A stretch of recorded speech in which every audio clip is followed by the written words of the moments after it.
Усмивката и благодарността на Елена Трайкова към Медицински център Верея Стара Загора и Верея Оптик Стор Велико Търново ни отведоха точно там, във Велико Търново, където тя живее. Ето как започва нейната история. Преди 4-5 години, точно, може би 19-та, се сложих контактни лещи, тъй като работата ми пречиха очилата. Носих очила за далеч и реших, че трябва нещо да направя. Тогава попаднах при доктор Емилиянов в оптиката и той ми препоръча, че е хубаво само за далеч да си сложа лещи и така продължих 3-4 години с тях. Но от известно време, преди да се сложа сега тези постоянни лещи, почнаха да ми се възпаляват очите и реших, че нещо друго трябва да направя. И пак се консултирах с доктор Емилиянов. Доктор Ивайло Емилиянов преценява, че Елена е подходяща за трифокални лещи. Те са проектирани така, че да подобрят качеството на зрението на всички разстояния. Оптимално и ясно зрение, без необходимост от очила. И така реших и се консултирах с доктор Емилиянов. Той ми препоръча да отида при доцент Джелебов.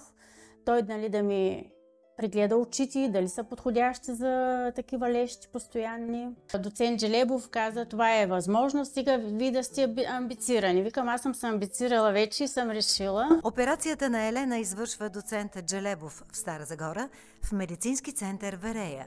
Двете очи ги направих в 1 месец. И двете очи така много добре. Отначало наистина си така, имаш си някакви дискомфорти, докато капиш капки, но просто всичко се вижда, нямаш проблеми. Подборът на пациентите и предварителната подготовка са от изключително значение.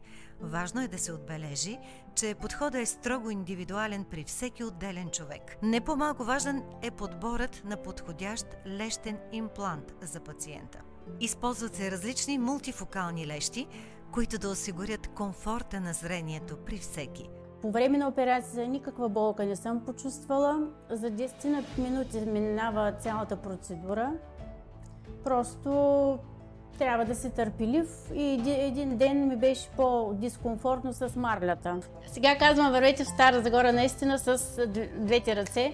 С тези очила много неудобно. На работа, като ми се изпоти ето тук и постоянно се с тази ръка, защото ръцете ми са заети, нали, по-мръсни. И сега няма проблем. Нямам никакъв проблем. Даже колежките викат, тя прочети, че ние трябва да сложим очилата. Да, така е. Попаднах някакси наистина в магия и при много хубави хора, отзивчиви, добри, и в очния център в Верея всички така добре се отнасяха. Тук в оптиката също момичетата, доктора, много са отзивчиви и така прекрасни, искат да помагат. Просто съм наистина много щастлива. Най-не ми е хубаво, че сега с тези лещи си виждам недостатъците. Моя мъж така ми вика, нали, трябва да ги махне тогава, като се виждаш недостатъци. Това е иначе като на майтап. Иначе много съм щастлива, наистина.